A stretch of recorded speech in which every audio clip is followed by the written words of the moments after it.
So, welcome back again sa ating channel guys. Today ay tuturo ko sa inyo kung paano makita ang inyong inihulog dito sa SSS Social Security System. Siyempre una maglalagin muna tayo at huwag kalimutang mag-subscribe at click ang notification bell para ma-update ka sa mga bago kong tutorial. So, login muna tayo. So, remember laging tatandaan, laging pipindutin itong I am not a robot para makalagin tayo. So, maglalagin na ako. Tuturo ko na sa inyo kung saan makikita ang inuhulog natin. So, nandito na tayo sa aking, nakapag-login na ako. So, tuturo ko sa inyo paano. Pero pag may nakita kayong ganitong informasyon is, tingnan nyo yung password nyo kung mali o hintayin nyo lang siya. Pag mali yung password nyo, medyo lalabas itong ganitong information. You're about to submit is not secure. So, pag nakakita kayo ng ganito, pabayaan nyo lang. Tapos, kung sana yung maglalagin, hintayin nyo lang ilang minuto. So, dito na tayo sa home.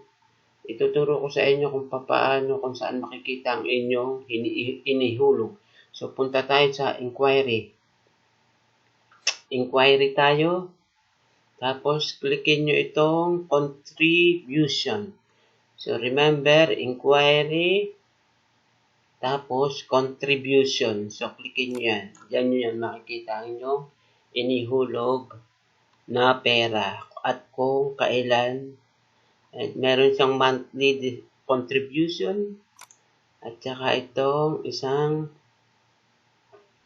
SBA contribution, SEBM. Ito yung mga e-payment. Yung mga inihulog mo sa ibang bansa, yung mga e-payment na yan. So, ito dati na ito na ang ating monthly contribution.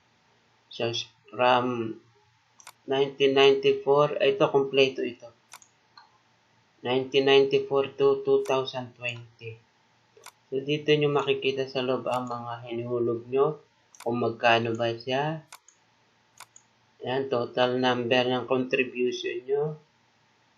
So, total number not displayed. Ayan, dyan nyo makikita. So, dito, ito naman yung mga sa SEBM. Ito yung mga, kung halimbawa naghulog kayo ngayon, dito nyo siya titingnan. Yung pinaka latest nasa taas. Ito yung pinaka latest kong hulog.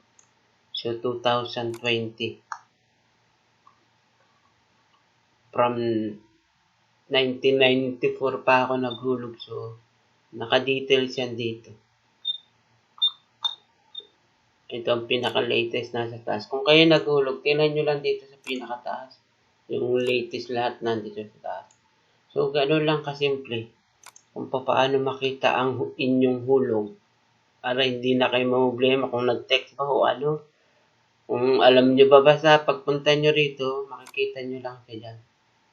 Kung naihulog nyo na kasi nilalagay nila dyan. Paghulog mo, siguro one day, tingnan mo, lalabas na yan dito.